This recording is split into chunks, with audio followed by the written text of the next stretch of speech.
In 2025, we spent the year asking a simple question.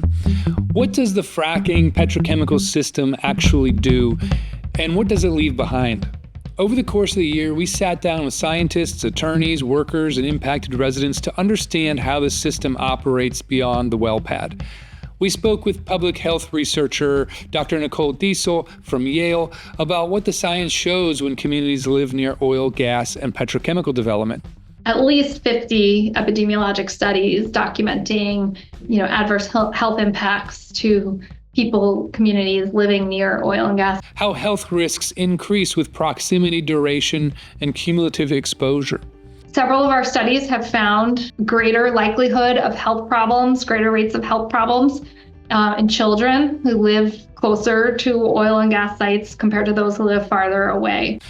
We talked with workers and labor advocates like Billy Randall from the Truckers Movement for Justice. They enlightened me as to their horror show in the oil and gas industry, who helped us understand how waste moves through its system, hauled by truck across state lines, and how the people tasked with moving hazardous materials often bear risks that rarely enter public discussion. I asked them, what are you all running? Frac sand. I said, that shit's got silica dust in it. I said, that's black lung, silicosis. You peel back to the top layer of the onion, and you got another layer right underneath it until you get to the core of the onion. It's all the same. Dirt, corruption, manipulation, and exploitation. We spent time with families living near compressor stations and industrial sites, listening as they described what it means to watch a home that they loved lose its sense of safety and permanence. The attachment to this is gone. The industry has taken that away from us.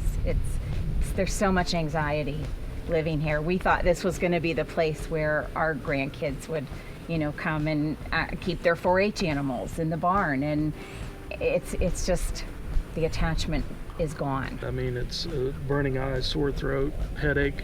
We examined how these impacts are studied, measured, and documented, and why they tend to fall hardest on communities with fewer political and economic resources. We've found some environmental justice issues that some of the oil and gas infrastructure is disproportionately located in areas of lower income, for example. We also dug into the policy framework that shapes how fracking and petrochemical projects are approved and regulated. We spoke with environmental attorneys about how permitting systems can allow large industrial projects to be broken into smaller pieces. There's these proposals for what they call modular chemical plants. And they're smaller, but they would build like a number of them, like 3 or 4. And each of them, they would propose to be under major source limits. But what we found, and we had expert support for this, is those calculations were very questionable. And they were like right under major source limits. Avoiding stricter oversight while still producing cumulative pollution. They're regulated as minor sources, but together you're looking at 198 tons per year of whatever that pollutant would be. And that would put that specific spot well above that minor source threshold, but that's not how the Clean Air Act decides to regulate them. And so if you end up with a bunch of minor sources all around each other, you're dealing with a lot more pollution than what our legislation really designed in terms of its goals to protect human health and the environment.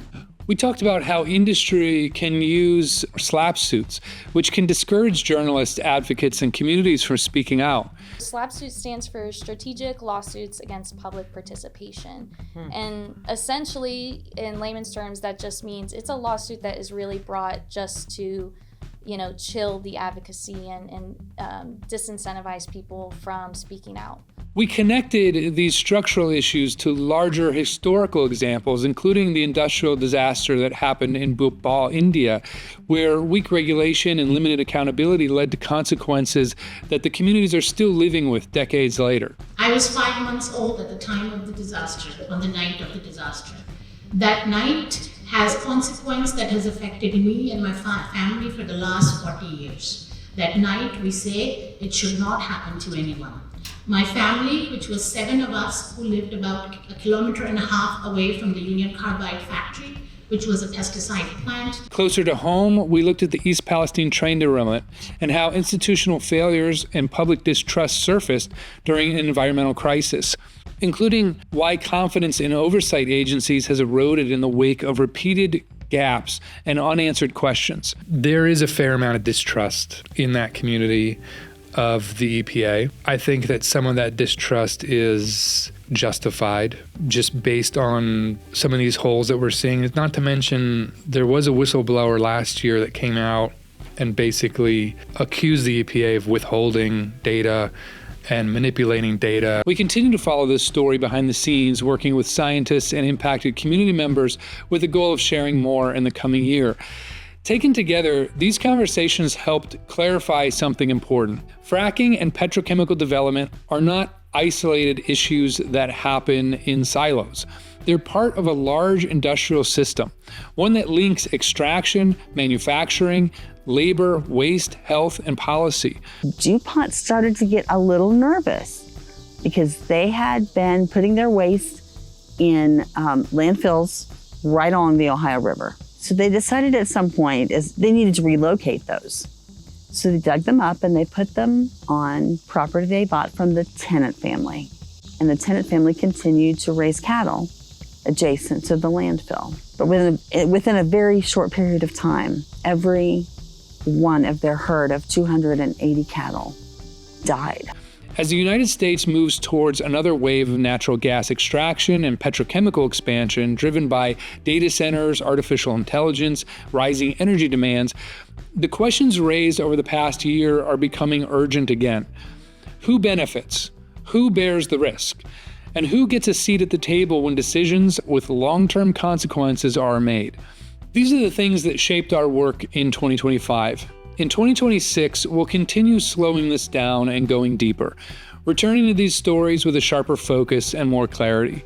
If you want to follow that work, subscribe to our channel, find us on Substack, and follow Exposure across all your platforms and wherever you get your podcasts. This work is ongoing, and we're really just getting started. Thanks for joining us this year. We are wishing you a very healthy, blessed, and happy new year, and we'll see you in 2026.